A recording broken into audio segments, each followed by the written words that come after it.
You know how sometimes you see those stories about someone like completely changing, like someone who was always so kind and driven, maybe even a little ambitious, and all of a sudden they're withdrawn, blowing off their responsibilities, maybe even getting aggressive, and you're left wondering what happened. Well, we're diving into some material today that suggests a surprising culprit. Surprising, maybe even a little unsettling. Definitely. So this document, it's called Combat Gaming Addiction, and it lays out this pretty stark idea that it could be something as commonplace as, video games that's behind this kind of drastic shift in a person. It kind of makes you rethink the whole harmless hobby image.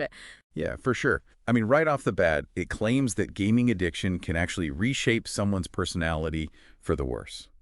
And that's what we're going to unpack today. This idea where it comes from and what we can learn from it. No one wants to wade through a ton of dense material, so we're going to cut to the chase, pull out the most relevant parts, and really give you a clear picture of what this document is all about. A shortcut to being in the know without the information overload. Exactly. This document goes deep, really deep. It tackles everything from how gaming addiction is defined to the strategies people are using to try and beat it. What we're doing is like pulling out those golden nuggets of insight for you. The core arguments, the big concerns, so you walk away with a solid understanding of how this source views this, honestly, pretty huge issue. Okay, so the source jumps right in by laying out how it defines gaming addiction. And it's pretty straightforward. It calls it a destructive effect of video and online games on the mental status of a person. And straight up says it's especially common in, like, kids and teens, which, is kind of ironic if you think about it. Something designed for fun and relaxation being framed as, like, this mentally damaging thing. Yeah, it's interesting that they immediately go for that strong addiction label. They're not shying away from it, like putting excessive gaming right up there with other dependencies that we know can be super harmful. They even break it down further, talking about both computer addiction and internet addiction. Almost like they're acknowledging that whether you're playing offline or hooked into some massive online world, there's that same potential to slip into problematic behavior. And you have to think, with all these new games popping up all the time, it's probably even harder to resist. hmm I'm curious, does the source actually say if one type of game or the online aspect is like worse than the other? It doesn't really get into that, at least not in terms of which one is, like, more addictive. It seems more focused on the consequences, regardless of the platform. And the source is very clear. This addiction can seriously mess up your life. It talks about a downward spiral into irresponsibility where you're ditching schoolwork, ignoring your job, and those crucial family bonds, they just start to fray. Right, that whole domino effect. Exactly. And then it comes back to that initial and pretty alarming point about how your personality can fundamentally change. It paints a picture of someone going from, like, kind and motivated to lazy, even violent. Why do you think the source draws such a strong line between gaming and these kinds of negative behaviors? Well, if you think about how addiction works in general, the source might be saying that when you get so fixated on one thing, everything else in your life starts to fade into the background. Like those real world responsibilities, relationships, the things that require sustained effort and don't give you that instant gratification, they just lose their appeal. And then there's the link to aggression that's more complex, right? Maybe the source is worried about the kind of content that's common in a lot of games and how that virtual violence could spill over into how people act in the real world, especially if they're having trouble separating fantasy from reality. That makes a lot of sense. Now, for anyone listening who's thinking, okay, but how do I even know if this is a problem for me or someone I care about? The source is surprisingly clear cut on that. It basically says you can recognize gaming addiction. And it specifically mentions comprehensive observation and a set of detailed evaluations as the way to spot if someone's affected. So it's like they're saying the signs are there, you just have to know what to look for. What kind of observations do you think they have in mind? Well, this is where the source gets really intense. It talks about people getting so consumed by games that they might be willing to kill their own friends and family members just to enjoy these addictive games forever. And honestly, that's a pretty disturbing image. Yeah, that's dark. It's definitely extreme. I think it's important to consider whether the source sees this as like a common thing or more of a worst case scenario to show just how serious they think this issue can get. But either way, it really highlights how worried they are about this whole thing. I guess if we're talking about observable signs based on that example, you'd probably see a huge disconnect from real world values and relationships. Like the game becomes the only thing that matters, even if it means harming the people closest to them. That's a chilling thought. Then the source goes on to make this pretty direct comparison between gaming addiction and substance addiction. It suggests that just like with drugs or alcohol, excessive gaming can lead to your mental health taking a nosedive. And they even say it can weaken your immune system and affect your overall physical health. What connections do you think they're making between those two types of addiction? It sounds like they see parallels in the compulsive nature of both, like that feeling of needing to keep playing, maybe even experiencing withdrawal symptoms if you stop, plus the negative impact on both your mind and body when you're basically neglecting everything else in your life. Think about it. All those hours hunched over a screen, probably not sleeping enough, not eating well, not moving around. Of course, that's going to mess with your immune system. And mentally, constantly being bombarded with stimulation and those reward cycles in games, it's bound to interfere with your attention span, your emotions, your overall well-being. The source also raises this, I don't know, almost philosophical concern that some people get so wrapped up in the game world that they forget how to function in the real one. Responsibilities, social norms, their own personal goals, it all gets lost. So let's say someone does recognize these signs in themselves or someone they know. Where does the source say they can turn for help? Well, it starts off with this message of hope. It stresses that even people struggling with gaming addiction still deserve a second chance to live normally, and it makes this point that blaming the individual isn't helpful. Why do you think they emphasize that no-blame approach?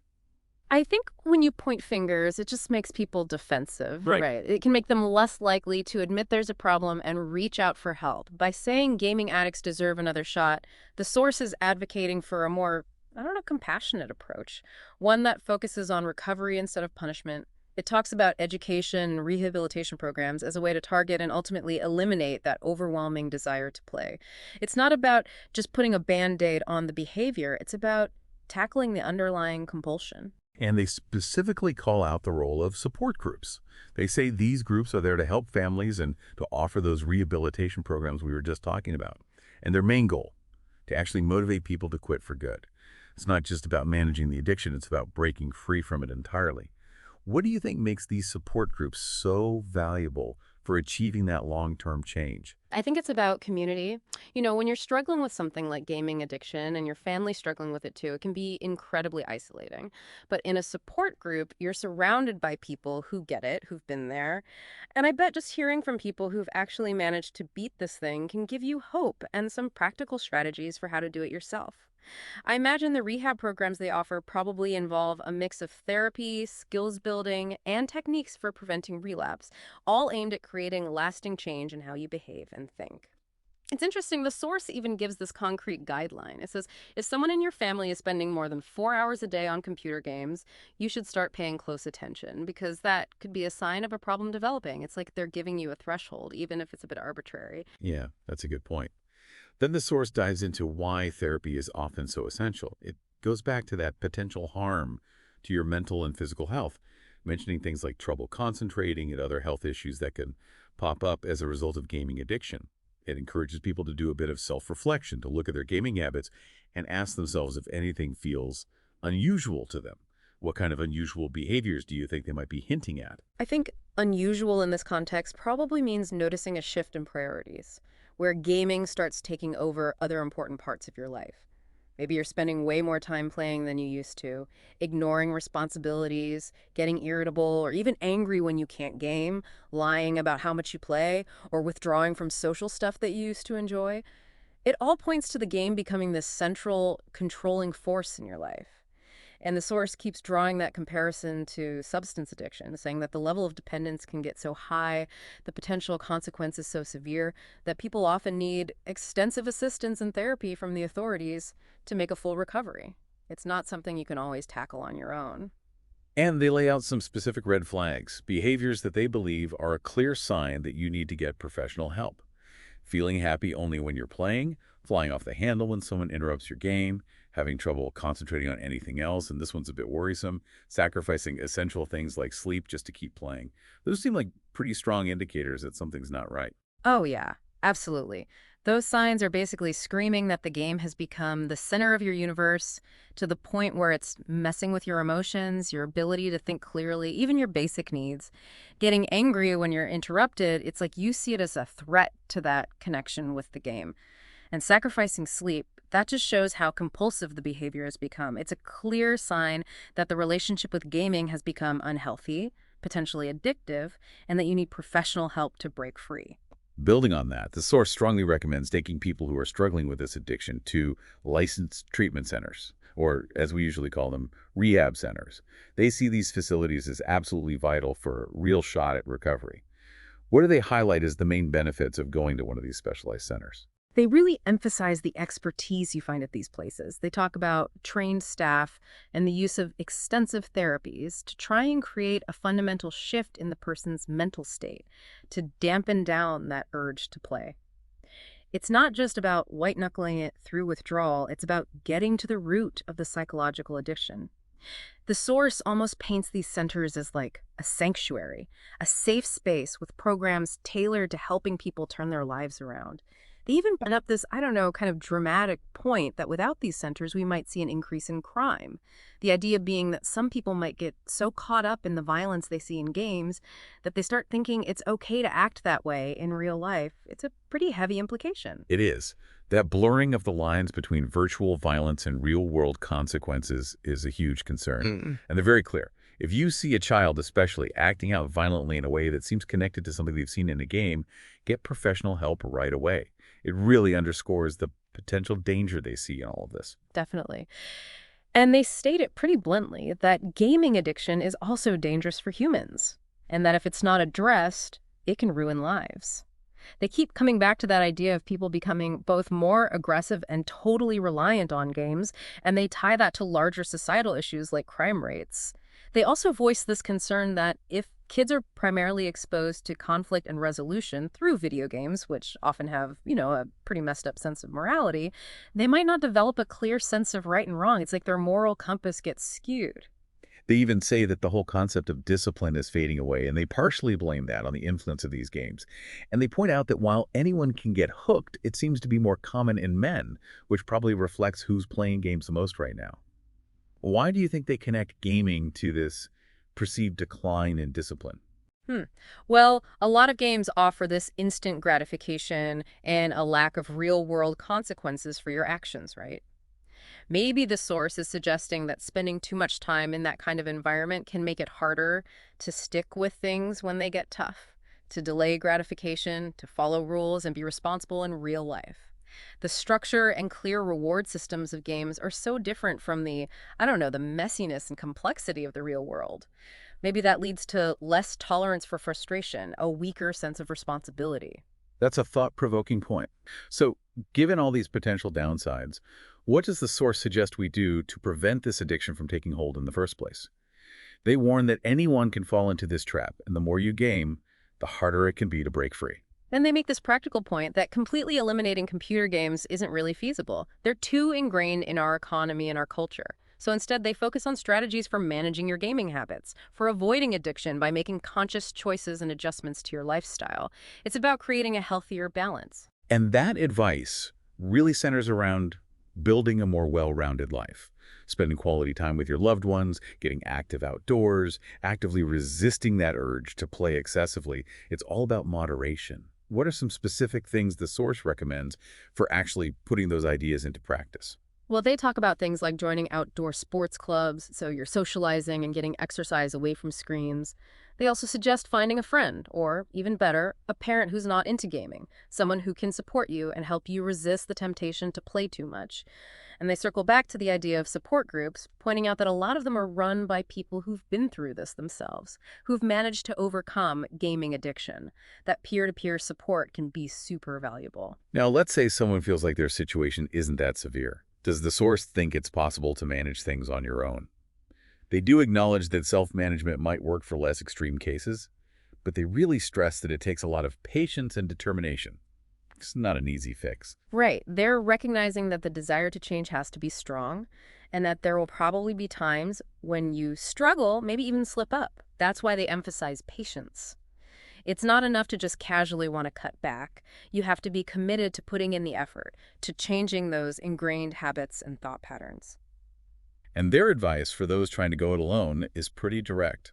Forget about computer games as much as you can. Focus on the things that truly matter in your life. Figure out what your purpose is beyond the digital world, and really appreciate those real-life experiences. It's about shifting your focus, your priorities. It's about consciously putting your energy into your responsibilities, your relationships, your own personal growth. They also reiterate that it's important to set strict limits on how much you game, or even better, quit cold turkey. Because for some people, moderation is just too hard when it comes to something addictive. Then the source takes a pretty bold stance when it comes to preventing addiction in the first place. They basically say that the very existence of computers, the internet, and computer games, that's the root of the problem. It's a pretty sweeping statement. Yeah, it's a direct, almost extreme point of view.